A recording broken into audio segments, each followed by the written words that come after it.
Hello guys, Donna ടോക്കീസിലേക്ക് എല്ലാവർക്കും സ്വാഗതം. ഇപ്പം നമ്മൾ നിൽക്കുന്നത് ഇഗ്ലേസിയ ദ സൽവദോർ എന്ന് പറയുന്ന ചർച്ചിലാണ്. ഇതിൻ്റെ ഉള്ളിൽ എന്തൊക്കെയാണ് ഉള്ളതെന്ന് നോക്കാം. അപ്പോൾ നമുക്ക് വീട്ടിലേക്ക് പോവാം. നമ്മളിവിടുത്തെ റെസിഡൻസ് ആയതിൻ്റെ പേരിൽ നമുക്ക് നമ്മുടെ കാർഡ് ആണ് ഫസ്റ്റ് കാണിക്കേണ്ടത്. നമുക്ക് ഇന്ന് ഗ്രാറ്റീസ് ആണ്. അപ്പോൾ നമുക്ക് ജസ്റ്റ് നോക്കാം.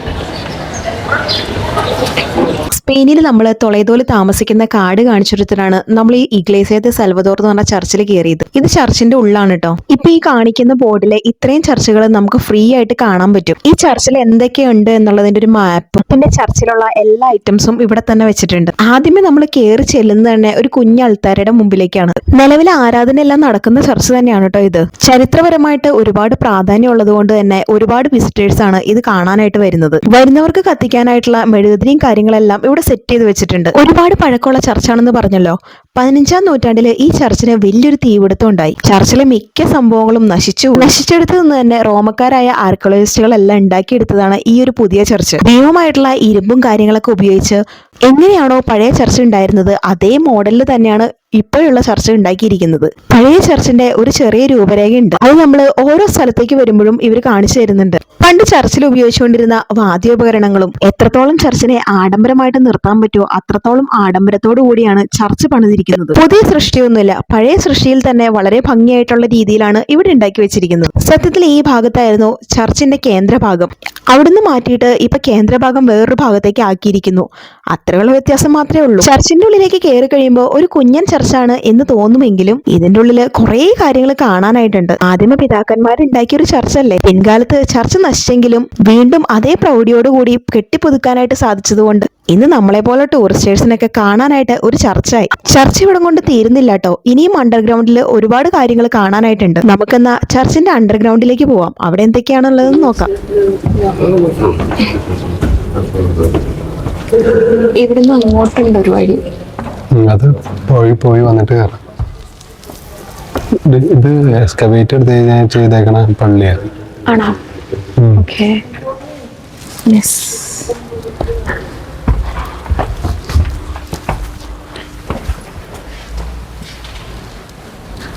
ആർക്കിയോളജിക് സൈറ്റ് ആണത്.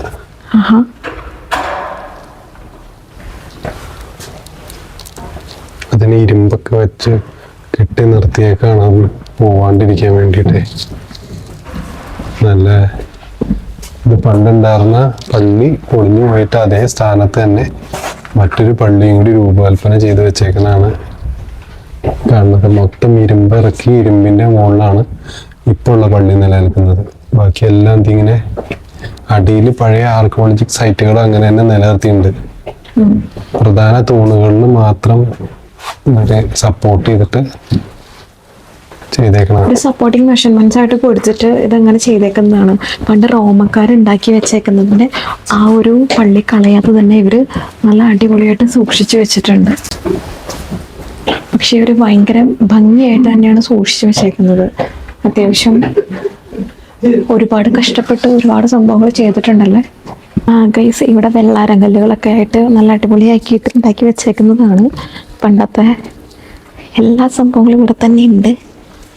ഒരു കാത്തു സൂക്ഷിച്ച് നിർത്തിയേക്കുന്നതാണ്. ഇതെങ്ങനെയാണ് ഇങ്ങനെ നിൽക്കുന്നതെന്ന് വെച്ച് കഴിഞ്ഞാൽ നോ ഐഡിയ. ഇവിടെ താഴത്തേക്ക് ഒരു കുഞ്ഞ് സ്റ്റെപ്പ് നോക്കാം.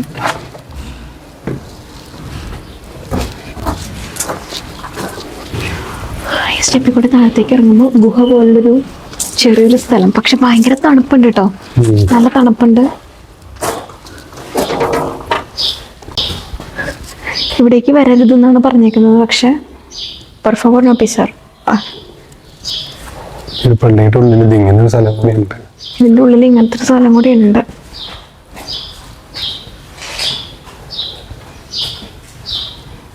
മുകളിലേക്കൊക്കെ ഒന്ന് കാണിക്കാമോ? മുകളിലേക്ക് പണ്ടുണ്ടായിരുന്നൊരു കൺസ്ട്രക്ഷനാണ്. ഇത് റീബിൽഡ് ചെയ്ത് റിനോവേറ്റ് ചെയ്തെടുത്തതാണ്. യെസ്. ഇവിടുന്ന് അസ്ഥികൂടങ്ങളൊക്കെ കിട്ടിയിട്ടുണ്ട്. അസ്ഥികൂടമാണ് ഇവിടുന്ന് കിട്ടിയേക്കുന്ന അസ്ഥികൂടങ്ങൾ. ഇതൊക്കെ ഒരു ശവക്കോട്ടകളാണ്.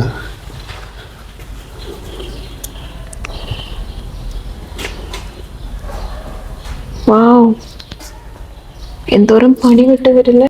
ഗൈസ്, നിങ്ങൾ ആരും വിശ്വസിക്കില്ല, ഇവിടുന്ന് അസ്ഥികൂടങ്ങളും കാര്യങ്ങളൊക്കെ കിട്ടിയിട്ട് ആ സംഭവമൊക്കെ എടുത്ത് വെച്ചിട്ട് ഇവർ ഈ ശവക്കോട്ടയായിട്ട് തന്നെ അവിടെ നിലനിർത്തിയേക്കുന്നതാണ്.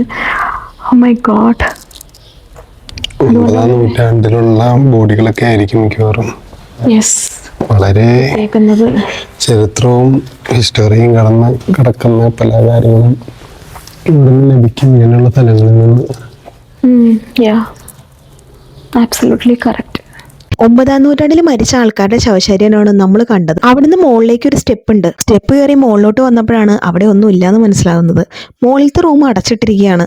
ഇവിടുന്ന് താഴത്തേക്ക് നോക്കിക്കഴിഞ്ഞാൽ എല്ലാവരുടെയും ശവകുടീരങ്ങൾ ഒറ്റ നോട്ടത്തിൽ കാണാനായിട്ട് സാധിക്കും. ഇനി നമുക്ക് ഇവിടുന്ന് ഇറങ്ങണം. വന്ന വഴി തന്നെ നമുക്ക് തിരിച്ചു പോകണം. ഈ പള്ളിയിലേക്ക് വന്നു കഴിഞ്ഞപ്പോൾ പള്ളിയുടെ ഉള്ളിലുള്ള തൂണുകൾ നിങ്ങൾ ശ്രദ്ധിച്ചോന്നറിയില്ല. ആ തൂണുകളിൽ ഒരുപാട് ചിത്രപ്പണികളൊക്കെ ചെയ്തു വെച്ചിട്ടുണ്ട്. യേശുവിന്റെ ജീവിതത്തിലെ അത്ഭുത രംഗങ്ങളെല്ലാം വരച്ചു കാണിക്കുന്ന ചിത്രപ്പണികളാണ് തൂണിൽ ചെയ്തു വെച്ചിരിക്കുന്നത്. അന്ധരുടെ രോഗശാന്തി, ലാസറിന്റെ പുനരുദ്ധാനം, ശമരിയക്കാരന്റെ പുനരുദ്ധാനം, അതുപോലെ തന്നെ ദിവ്യകാരുണ്യത്തിനെ സൂചിപ്പിക്കുന്ന കുറെ തീമുകളും അവിടെ വരച്ചു വെച്ചിരിക്കുന്നുണ്ട്. ചെറിയൊരു പള്ളിയാണെങ്കിലും ഒരുപാട് ചരിത്രം ഈ ഒരു പള്ളിക്ക് നമ്മളോട് പറയാനുണ്ട്. ഇനി അടുത്തൊരു സ്റ്റെപ്പ് ഉണ്ട്. ആ സ്റ്റെപ്പ് നമ്മൾ മുകളിലോട്ട് കയറി കഴിഞ്ഞാൽ ഒരു വലിയ പള്ളിമണി കാണാൻ സാധിക്കും. ഇതൊരു ഇടുങ്ങിയ വഴിയാണ് കേട്ടോ. ഇടുങ്ങിയ വഴി കൂടെ നമ്മൾ പോകുന്നത്. ഇവിടെ എഴുതി വെച്ചിട്ടുണ്ട് തല ഇടിക്കാണ്ട് സൂക്ഷിക്കണം എന്ന് പറഞ്ഞിട്ട്. കാരണം ഒരാൾക്ക് മാത്രം പോകാവുന്ന ഒരു വഴിയാണ്. രണ്ടുപേർക്കും പോവാം. പക്ഷെ ആരെങ്കിലും നമ്മുടെ അത്യാവശ്യം നല്ല ഹൈറ്റുള്ള സ്റ്റെപ്പാണ് കേട്ടോ. കാല് നന്നായിട്ട് എടുത്ത് വെക്കണം.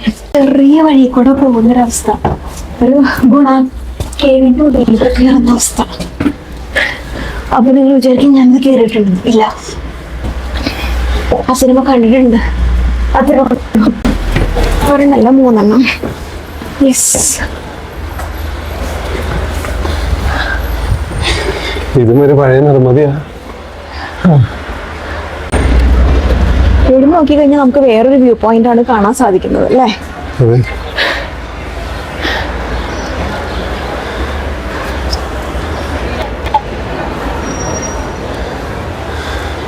മണിയെടുത്ത് കളഞ്ഞേക്കാം.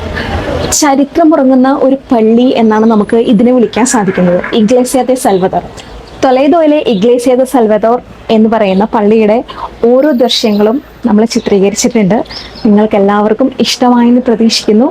ഇഷ്ടമായെങ്കിൽ do like, share and subscribe. Cameraman ജോയ്സിനോടൊപ്പം ഡോണ.